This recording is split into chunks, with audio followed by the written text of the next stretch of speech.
Welcome back to the Front Page Saturday Town Hall edition. Today's show is dedicated to the memory of John Lewis, the conscience of the Congress, iconic civil rights leader, congressman, and really someone who will be greatly missed. He made his transition yesterday on the birthday of Nelson Mandela. Our show today, controlling COVID, vaccines, cures, testing, antibodies, contact tracing, treatments, all of the above. You are welcome to call us 520-KJLH, 520-5554. Add your area code on the front of that. And let's talk about it. Whatever your question, your comment, I'd love to hear from you. This show is being brought to you by the great city of Los Angeles, Council President Emeritus Herb Wesson, Community Build, and the Independent Professionals Association at indiework.org. We've got a couple of scientists, top scientists joining us this morning. We are being joined by a professor and faculty member at UCLA.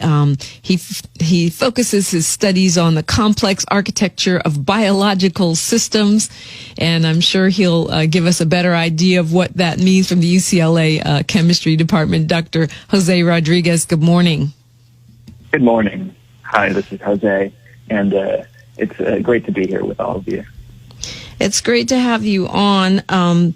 And I know you have to be tracking just as part of your work, progress or lack thereof, in all of these areas. And I think a lot of people, don't even understand the basics, and yet you have sort of a big picture, right? So if you could sort of give us, I guess the cliff notes on where you see progress in some of these key areas, like testing, like vaccines. I think those are probably the two, and of course cures, but those are the areas people are most worried about. Sure. Yeah, I have a group at UCLA that does basic biomedical research and chemistry research, and as part of our work, we focus on trying to drill down to what happens when a disease hits the body and how can we treat it. And we don't work on COVID-19 directly, but we work on many other types of pathogens that have similar modes of activity, including some South American hemorrhagic fever viruses that are even more deadly. They're essentially the South American analogs of Ebola, which is a very, very deadly disease. And the whole while we're trying to understand how it is that the molecules that cause you to get sick can be altered or blocked in some way for you to feel better again. And so from that perspective, it's hard to comment on the epidemiology, but we're very, very, very trusting of the science when it comes to this disease. And so we're very hopeful that with good scientific policy, we can try to overcome the disease. And we've seen it happen in other places. We are hoping that it happens the same way in LA so that we can get back to work, so that I can get back to seeing my nephews and nieces and parents again at a regular basis, to having, yes, barbecues and birthday parties. Yeah. Well, I mean, the outlook that we've been getting so far, it doesn't seem that optimistic, from the folks that we're talking to, whether journalists or the pathology lab, and even from the political aspect. It looks like this might be, a long road for us. Yeah. And, if we just look back to a few weeks ago, again, it looked a lot more optimistic. Yeah. But that was back when the city was performing minimal activities, and we were all, for the most part, staying home, and transmission was lower.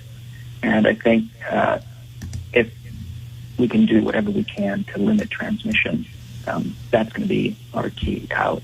And coupled with that, we need routine testing as much as possible. And I know that that's limited by many factors. It's not just a matter of us trying to call in and get a test, because sometimes that's limited by resources, by the availability of test sites, by whether or not you can pay for a test if you have a free test or not available to you. Yeah. All of those things impact our daily lives and our community.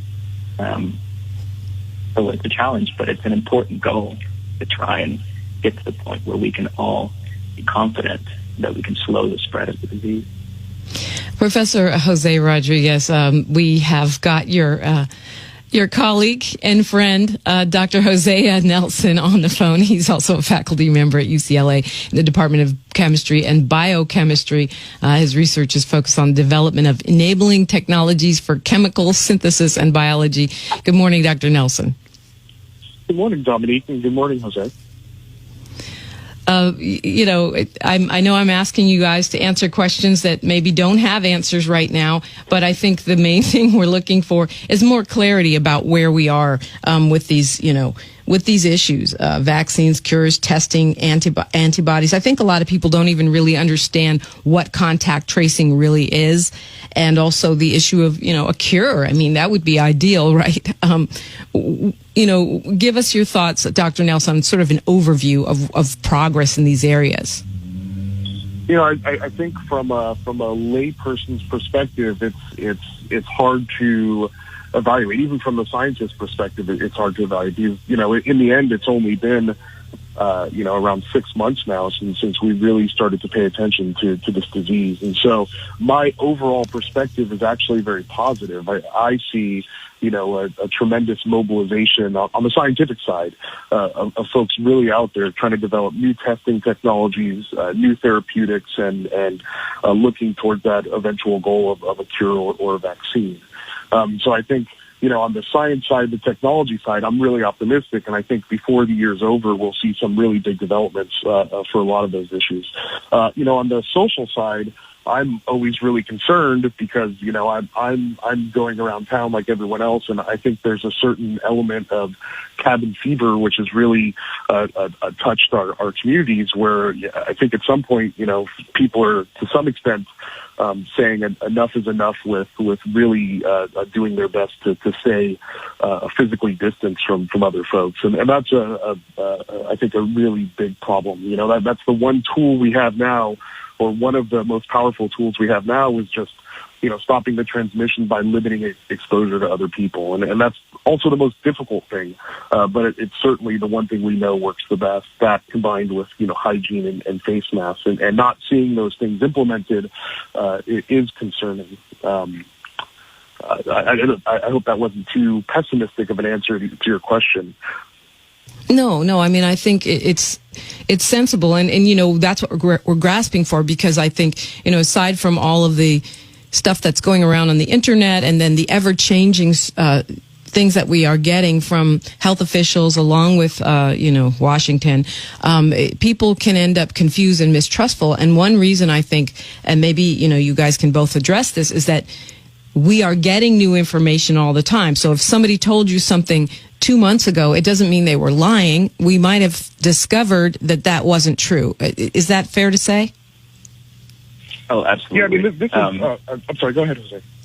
No, that's fine. I was just going to say, from a scientist's perspective, finding out that what you once thought was close to true is really not, because there's some new information that comes to light and makes the answer more accurate, is normal. We see that all the time. And it's a matter of trying to look at all the facts on the table at the time and making the best decision that you can make with those facts that are available until we have more facts. Yeah, I mean, that's where you guys live as scientists, but as the public, people think about fake news and people lying to us. And, the fact that the masks have become so controversial is amazing to me. I know that doctors have been wearing them for decades, and they're not dropping like flies. So to me, that's almost like a de facto testing of the masks. People are worried that they're going to be breathing in, carbon monoxide or their own fumes and creating some toxicity to themselves, or that the mask, I hear that they don't work, or that the little particles, the little COVID-19 germs can get through those masks. So why are we wearing them? Dr. Rodriguez or Dr. Nelson, what would either one of you guys like to speak to that? I don't mean to be laughing, but the things that people send me in my inboxes on social media are amazing. So I think one piece of great evidence is I have a friend who's a doctor, ER doctor in LA, who sees dozens of people who are infected and sick with coronavirus every day, and she is not infected or sick with coronavirus and has not been over the past several months because she wears masks and goggles when she treats patients. So I think just anecdotally, forgetting the science part, anecdotally, as you said, Dominique, we can look towards, healthcare professionals and realize that they are, for the most part, staying healthy while dealing with these, very risky situations in terms of infection. And so, the bottom line is that infection goes with the particles that we breathe out through our mouths and nose, and covering them just blocks those things from making it to other people. And it's really an issue of being considerate of the people around you. I couldn't agree more. I think the bottom line is masks work. And once you get through the other issues, masks may not be the most comfortable thing to wear. We're not used to wearing them. They may not even be fashionable. I'm sure I don't look great with a mask on, but we're not doing it to look great. We're not doing it to, be the most comfortable we can be. And I know that it's a struggle sometimes, especially if you're, walking up a hill or doing some exercise. It's hard to wear a mask and feel the way you normally feel. But it's important. It's interesting. We were told, at first we need to wear them in businesses, and now we're supposed to wear them pretty much all the time. But I also know the risk is lower outside because, the germs or whatever get dispersed, and, there's less confinement, so you're less likely to have a high concentration of virus coming at you. But should we still be wearing them, like walking around outside, even if there aren't people in our immediate proximity? Oh, absolutely. I think it's also a matter of, at least for me, forming a habit. I'll give you an example. The other day, I didn't have anyone around me. I was coming out of my apartment, and I didn't see anyone on the street. And not because I didn't want to wear a mask. I'd just forgotten my mask. And so I walked down the street a little bit, and I just suddenly realized that I'm not used to wearing a mask. I forgot to wear my mask. And at that point, I could have said, forget it. There's no one on the street. What do I care? I'm not going to go around spreading my germs to the trees. But then I decided, maybe I should make a habit of wearing this mask because I don't know who I'm going to run into. I don't know what's going to happen. So I walked back, half a block, and I put my mask on and then came back out. And it didn't really hurt me too much other than spending a couple of minutes going to get my mask. And so I think it's better if we all are conscious of being as safe as possible and being as kind as possible to others, because we don't know. I don't know, by some chance, I might be asymptomatic and could potentially spread the virus to someone else. I have to think of my neighbors in the city. All right, we have some folks on the phone. I'm going to go to phone calls and let people ask you questions. I do want to make sure, since you guys are both, very high-level researchers, and, it's really an honor to have you guys both on. Dr. Jose Rodriguez, my first time interviewing you and meeting you, and Dr. Hosea Nelson, long time friend. Just, I think, great for our community to know that there are, high level, top level African American, Latino scientists on this job right now to, showing their perspective and paying attention to what's going on, because there's so many concerns that people have. And one of the ones I hear a lot is about testing, research on vaccines being done in Africa, being done in Black communities. I read an article that the vaccine might not work properly if it's not, the research is not done on African Americans. Of course, that makes people suspicious. This was from NBC. They're saying the vaccine will work only if trials include Black participants. Can you comment on that in terms of the ethics and, sort of the safety of that research to come up with a vaccine, to come up with, more, efficient testing to find treatments and cures? So I'll briefly kind of generally say that I think it's very important. This is more of a social statement than related to COVID, but I think it's generally important that there are more African-American, Latino scientists and doctors. And I think that's really important because we're the ones who are going to be most concerned with our community's health. Not to downplay other people's efforts, but I think, ultimately that's a powerful way to try and address some of these health disparities. With regards to research, it is true that, not including a proper sample size is perhaps a way to fail in developing a treatment for anything. And so it is really important that people from diverse backgrounds are represented in those clinical trials that are reaching towards developing a vaccine. The ethics of doing that is perhaps beyond my pay grade.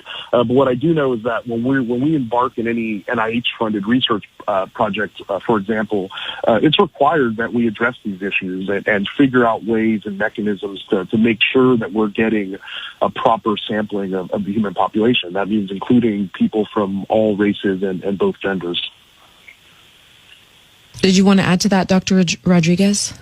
Yeah, I would say that, as a scientist, when you're trying to discover a vaccine, a treatment, a cure for something, you're not doing it with a particular population in mind. You're thinking of sort of the general human, the idealized human person. But of course, we know that we're not all exactly the same. Some of us have slightly different genetic variants that might make us more predisposed to this condition or that condition, and so on and so forth.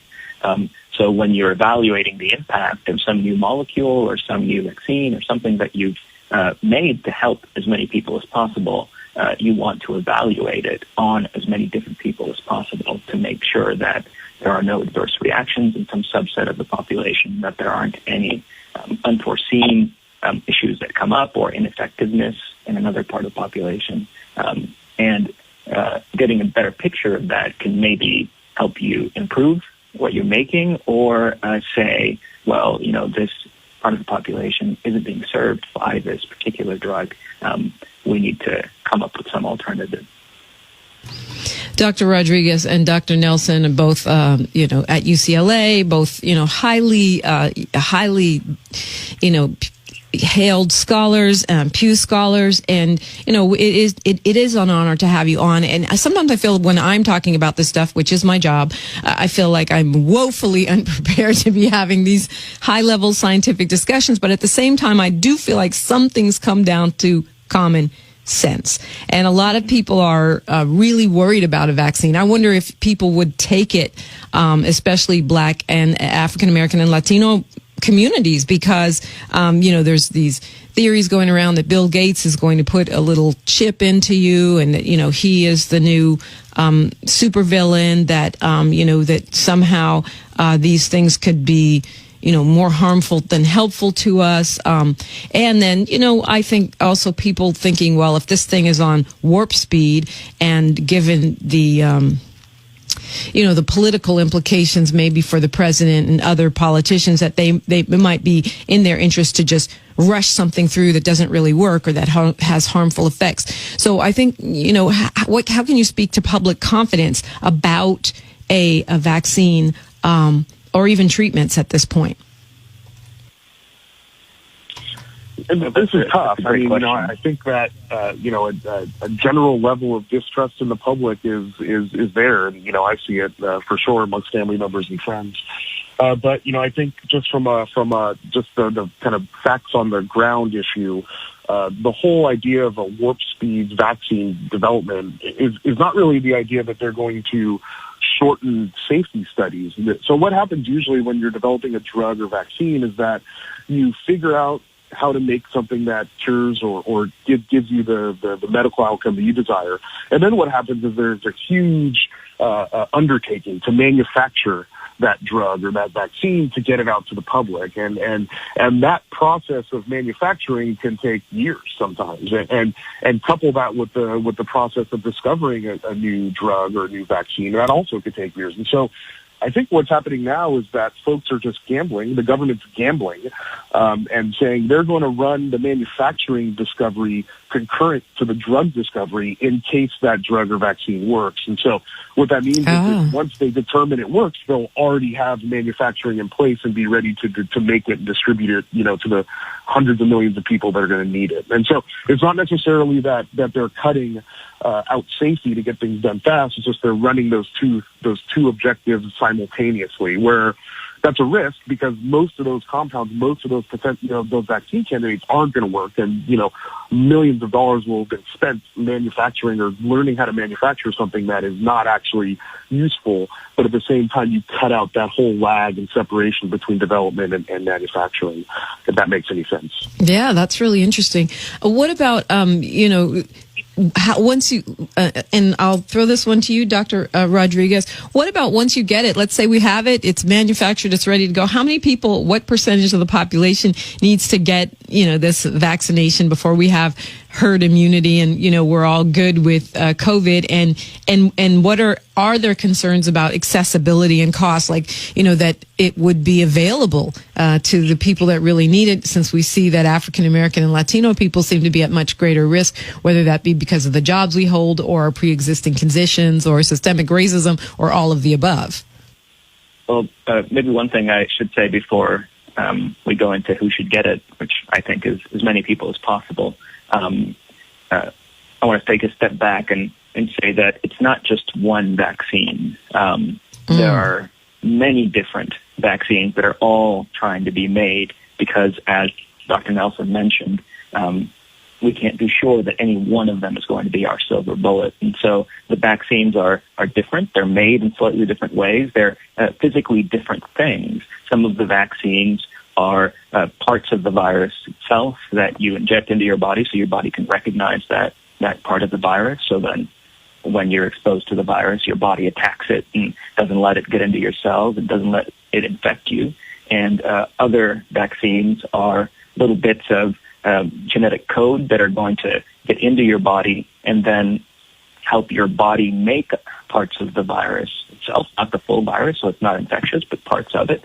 So it'll be like a little fake, not real infection, but you're making parts of the virus. And then your body recognizes those parts of the virus, and once it does that, it can block the virus. So there are many different ways to try and help your body recognize what this foreign agent is, what this virus is, so that when you get exposed to it, you can block it.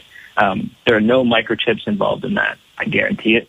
And I don't think Bill Gates is trying to do anything when it comes to microchips in that space.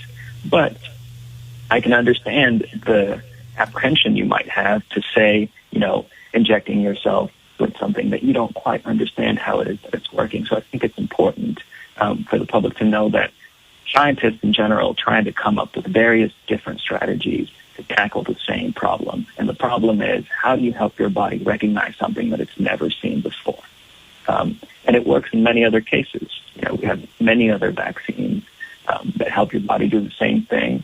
And it's why we don't have polio in this country anymore. It's a fantastic way to teach your body to recognize foreign agents.